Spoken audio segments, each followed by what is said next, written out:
11তম ভানুভক্ত আচাৰ্য জন্ম জয়ন্তী আমাৰ এই ৰৌমাৰী হৰিহৰ ভৱন প্ৰাংগণত আমি অনুষ্ঠিত কৰিছোঁ। ইয়াৰ স্থানীয় শাখা সহযোগত ভানুভক্ত আচাৰ্যদেৱৰ যি সাহিত্যিক অৱদান আছে, সেই অৱদানবিলাক ভাষাৰ যিটো অৱদান আছে, নেপালী ভাষা বিশেষকৈ, সেই অৱদানক আমি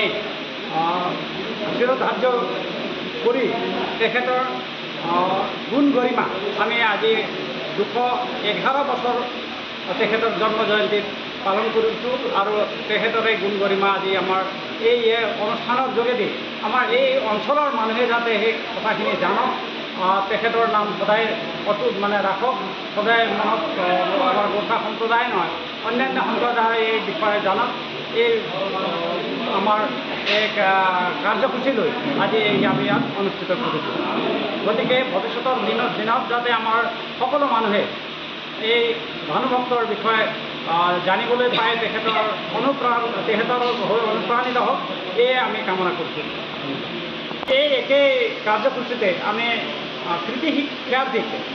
যিসকল বিদ্যাৰ্থীয়ে আমাৰ HSLC আৰু হায়াৰ ছেকেণ্ডেৰী HS পৰীক্ষাত সফলতাৰে অৰ্থাৎ সুখ্যাতিৰে উত্তীৰ্ণ হৈছিল, তেখেতসকলকো আমি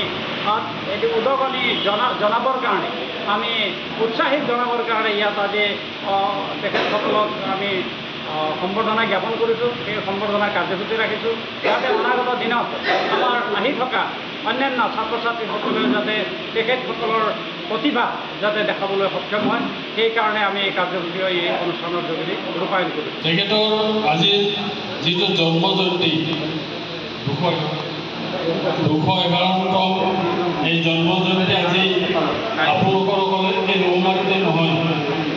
আজি সমগ্ৰ অসমতে নহয়, সমগ্ৰ ভাৰতবৰ্ষত ঘূৰি লৈ সমগ্ৰ ভাৰতবৰ্ষৰ বাহিৰতো যিবোৰ ঠাইত আমাৰ গোৰ্খা সম্প্ৰদায়ৰ ৰাইজ আছে, যিবোৰ ঠাইত আমাৰ গোৰ্খা সম্প্ৰদায়ৰ লোক আছে, সেই সকলোবিলাক ঠাইতে আজি ভানু জয়ন্তী এই দিনটো অতি ধুমধামেৰে বিভিন্ন ঠাইত পালন কৰা হয়। ভানু জয়ন্তী সম্পৰ্কত ইতিমধ্যে অলপ আগতে আমাৰ শ্ৰদ্ধাৰ মণিৰগৰ এজন শিক্ষক ধুনীয়াকৈ যিখন নেপালী ভাষাৰ যিখন ৰামায়ণ অনুবাদ কৰিছে, এই অনুবাদ কৰা ব্যক্তিজনে আছিলে আমাৰ এই ভানু আচাৰ্য। তেখেতে অনুভৱ কৰিছে। তেখেতে আজিৰ এই দিনটোত আমি বিভিন্ন ঠাইত, নেপালতো আজি নেপালৰ ৰজাৰ প্ৰমুখে, নেপালৰ চৰকাৰে প্ৰমুখে তাত অতি ধুমধামেৰে আজি এই ভানু জয়ন্তী দিৱসটো তাত পালন কৰিছে। আৰু আজি ভানু জয়ন্তী দিৱসটো ইয়াত আমাৰ ৰৌমাৰী অঞ্চলৰ আমাৰ গোৰ্খা সম্প্ৰদায়ৰ ইয়াৰ স্থানীয় যি কমিটি, এই কমিটিখনে আজি ইয়াত এই মহা অনুষ্ঠানটিৰ আয়োজন কৰি ইয়াত ভানু জয়ন্তীলৈ, ভানু আচাৰ্যলৈ ৰূপা ফুল দিবলৈ আমাক ইয়াত যিখিনি আমাক সুবিধা দিলে, তালৈ আমি তাৰ কাৰণে স্থানীয় ৰাইজক আমি তাৰ কাৰণে আন্তৰিক শ্ৰদ্ধা আৰু কৃতজ্ঞতা জ্ঞাপন